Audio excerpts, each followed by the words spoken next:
I mostly PvE these days, but I started this game as a PvP healer. It's all I used to do. I've kept this build to myself for a while because I felt it was strong, but it's been long enough. Time to let the cat out of the bag.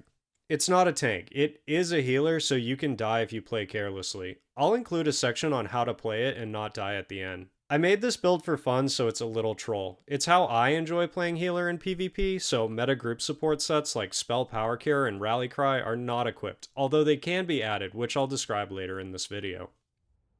Attributes. You want to have 32k or more health. As much as 40k health isn't a bad choice with current PvP trends. Sometimes when I'm with a trusted group, I'll put all points into Magicka and run less health, but it's dangerous and requires a lot of experience to make work. Add as many points into health as will get you to 32k and put the rest in Magicka. If you find you're having trouble living, invest even more attributes into health.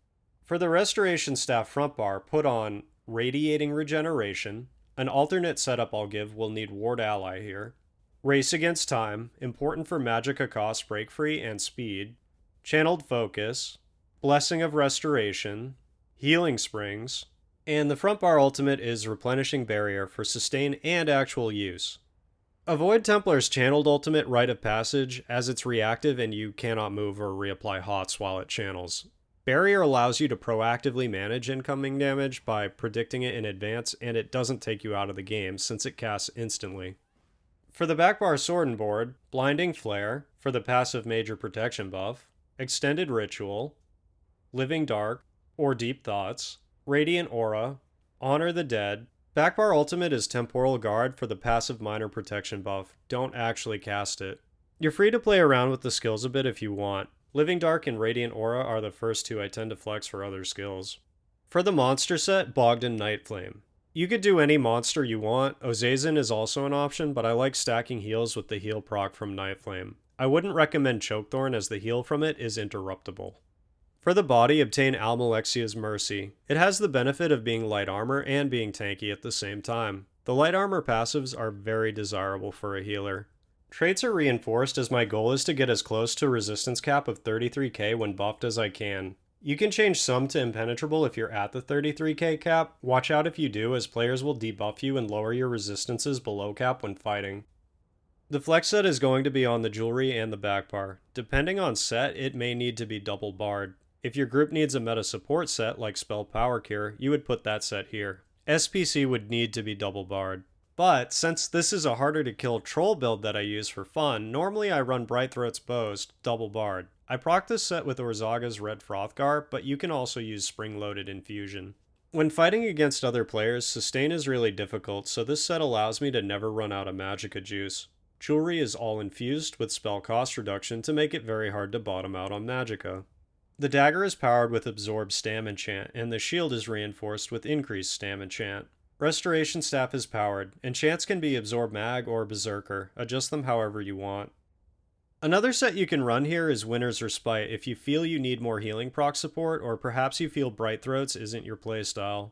Buff food can be changed up here. Bewitched Sugar Skulls or Orzorga's Smoked Bear Haunch work fine, but your sustain will be much lower, so prepare to rip lots of resto heavies. It's unfortunate, but Winter's Respite received a significant nerf. The original set would be my go-to if not for the nerf.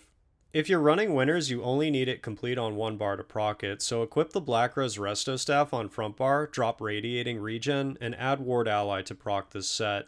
Major Vitality is a strong buff, so take advantage of it. Use the Ritual Mundus to increase your healing. The Atronach can also be used, but it won't be necessary if the flex set is Brightthroat's Boast.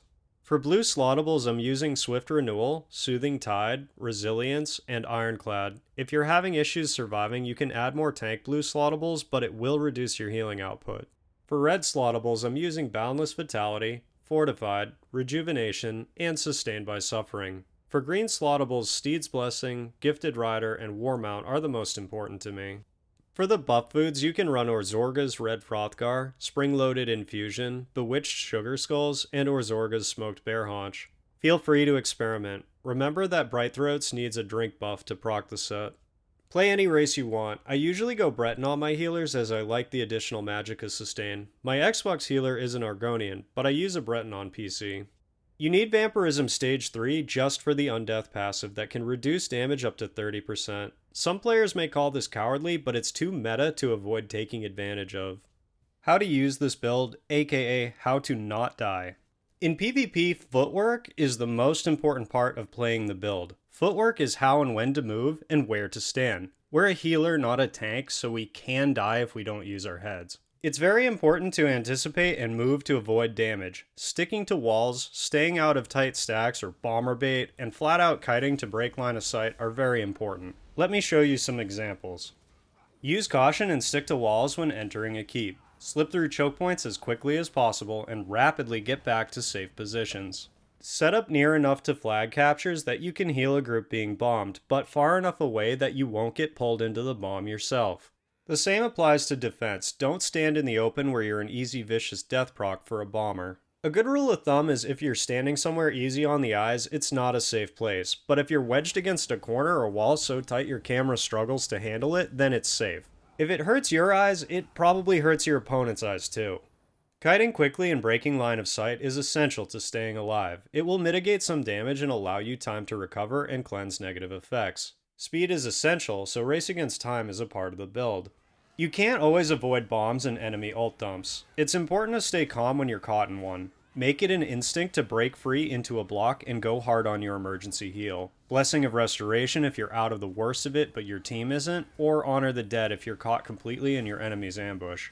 Don't try to move or run away from the danger, as this primal instinct is what gets you killed. Your opponent is counting on you to attempt to sprint or roll dodge away in a panic from the scary surprise bomb, which will let them kill you as you're no longer defending. Stand your ground while spamming heals and move only when it's safer and in your interest to do so. Stamina is the weak point of this build. You don't have a lot of it, so you have to be selective about when to block and sprint. Try to use Race Against Time as your break free instead of the base game break free, as Race Against Time is magic accosting break free and will help you save stam for blocking. If you suspect your opponents are going heavy on stam sapping poisons, get away from them. You're not a good match. If you're being focused, as healers often are, make sure your group is aware so they can pressure the opponents onto the defensive. Healers are often focused by opponent groups as they prevent them from getting kills. Try to keep moving around so as not to be easy to spot and tab target. Race Against Time speed will help. Ideally, run in a decent group that knows how to pressure an opponent that is attempting to focus down a healer. A dead healer is of no help to anyone, so your priority should always be saving your life first and then helping your group once you're safer. Finally, practice and test with your build. Have a buddy who is good at dueling make sure that your healer is fine in a 1v1 situation. A PvP healer should always be able to survive against a single determined opponent. My buddy Presho helped with this demonstration. Feel free to check out his builds. I'll put a link in the description.